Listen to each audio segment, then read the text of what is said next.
Magandang tanghali sa inyo mga lods. Ngayon, panibagong araw na naman tayo. At andito naman tayo sa ating tambayan mga lods. At ngayon, i-update ko kayo sa mga papisan natin na sisiw. Yung 6 na piraso. Sa dami ng nilimliman nila, dalawang inahin kasi yung mga lods eh. Ng nilimliman nila, 6 lang yung napisa na sa mga itlog natin. Tara mga lods, check natin. Yan pala mga lods, may bago na naman tayong nangingitlog dyan at 5 piraso na siya.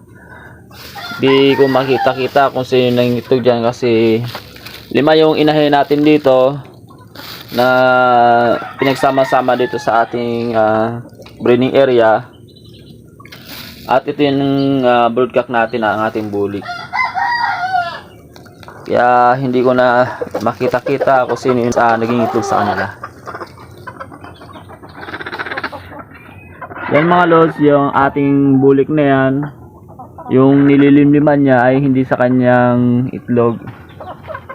Dito yan sa kulay puti natin. Kasi itong puti, sabi ko nga sa last video ko, ito yung hindi naglilimlim.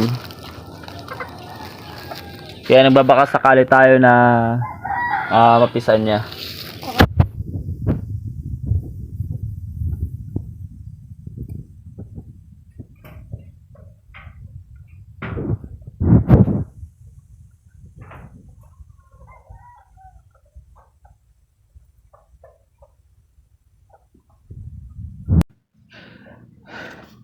Yan mga lods ang ating gwapong-gwapong Hats Gray natin.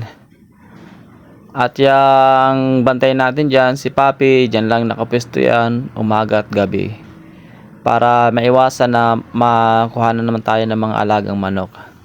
At ito na nga pala mga lods, yung papisa natin na 6 na piraso lang ang napisa. Sa dami nga nung pinalimliman ko sa kanila, dito dyan sa sweater natin, ang nilimliman nito almost 13 eggs. Then dun sa bulik natin is 12.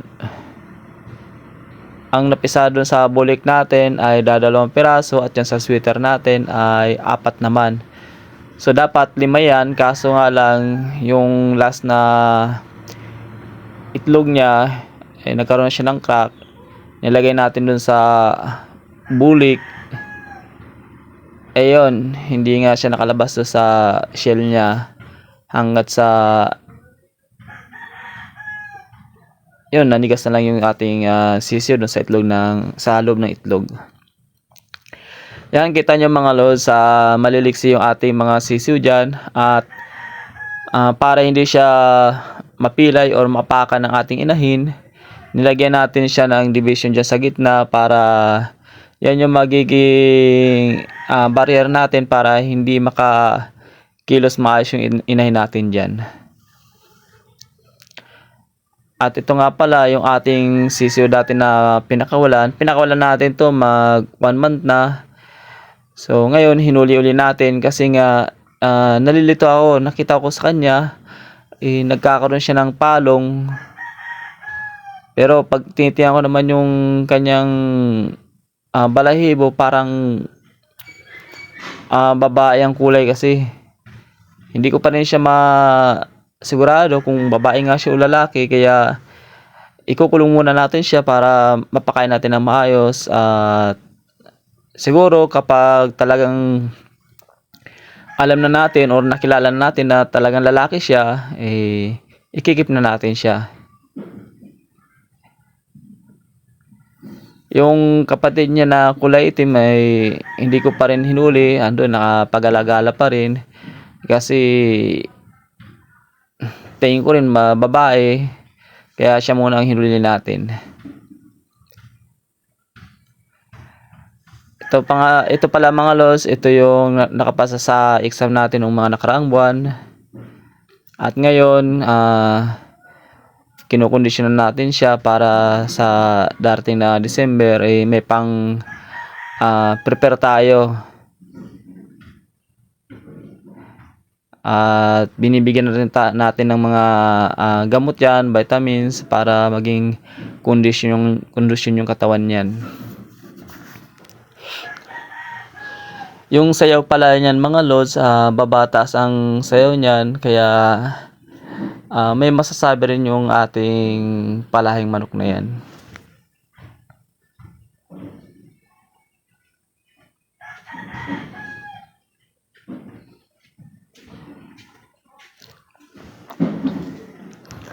Yan yung anak ng tapi natin. Kinulong muna natin siya kasi nga pag dating natin galing sa trabaho, nakita natin yung manok na yan nakapulupot dun sa talian niya, kaya namimilay siya.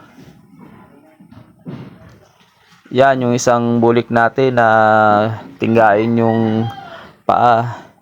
6 month na yan. At hindi pa ganun siya katapang, pili pa lang yung hinaharap niya. Yan yung mga stag natin mga lods. At ito rin, kanina pag check natin nakabitin din siya, kaya medyo ika-ika pa rin yung ating stag na yan.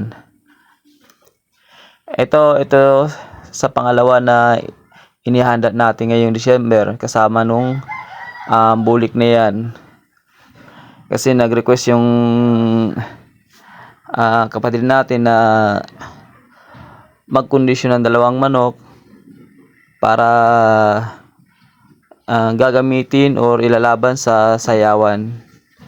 Ipapasok natin sa exam yan. At sana makapasa yung mga kinokondisyon natin na mga manok mga lods. Yan, ganyan ang itsura ng ating likod bahay. At minsan may bumibisita pa rin dyan na mga ahas. Pero madalang naman kasi yung likod natin na yan nililinisan naman natin, kaso ngayon lang dahil maputik pa hindi muna natin ginagalaw yung mga dahon-dahon dyan, yung mga tuyong dahon.